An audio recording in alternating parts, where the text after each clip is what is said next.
children have died in this war than men or women. That is massive.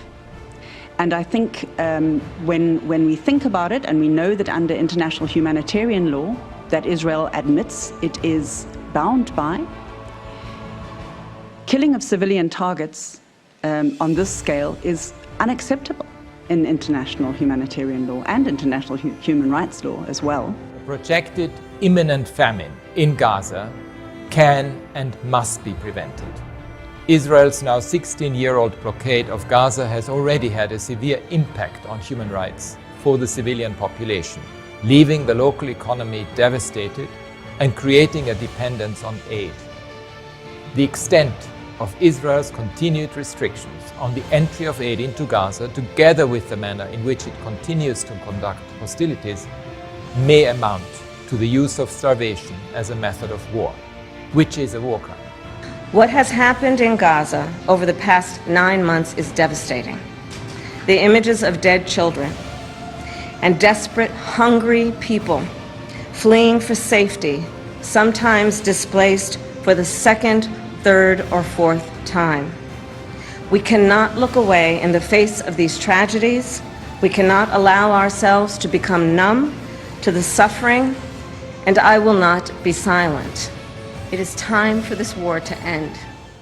I can also confirm today that I have reasonable grounds to believe, on the basis of evidence collected and examined by my office, that Israeli Prime Minister Benjamin Netanyahu and Minister of Defense Yoav Gallant bear criminal responsibility for the following international crimes committed on the territory of the State of Palestine from at least the 8th of October 2023.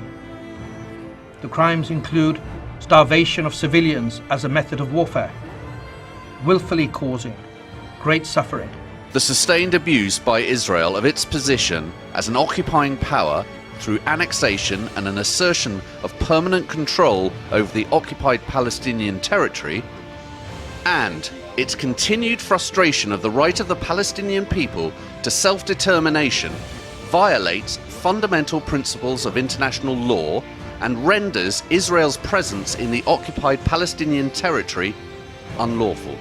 There is extensive evidence showing that this military campaign since October 7th in Gaza has been far and away the most intensive bombing campaign of the 21st century. Madam President, independent human rights monitors and the press have extensively documented the use of U.S. arms in strikes leading to large numbers of civilian deaths and injuries. Kids in Gaza are now dying from the deliberate withholding of food. In addition to the horror of that news, one other thing is true. That is a war crime. It is a textbook war crime. Taoiseach, I've run out of words to describe the horror being inflicted in Gaza by Israel. I've run out of words to describe how cruel it is. Israel's stated aim is the elimination of Hamas, but its relentless and indiscriminate attacks don't discern between innocent people and Hamas fighters. On a Gaza qui est sans doute le plus grand scandale historique je n'ose pas même trouver de référence et dont plus personne ne parle dans ce pays. C'est le silence, la chape de plomb, les médias n'en parlent plus. Je suis obligé de googler pour trouver une brève qui me donne des nouvelles du nombre de morts qui se passent à Gaza.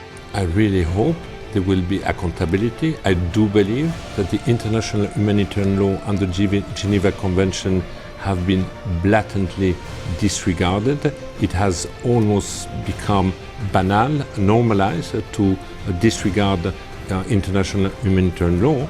And if we let this continue, my fear is that it will become irrelevant. There is one thing, Stephen.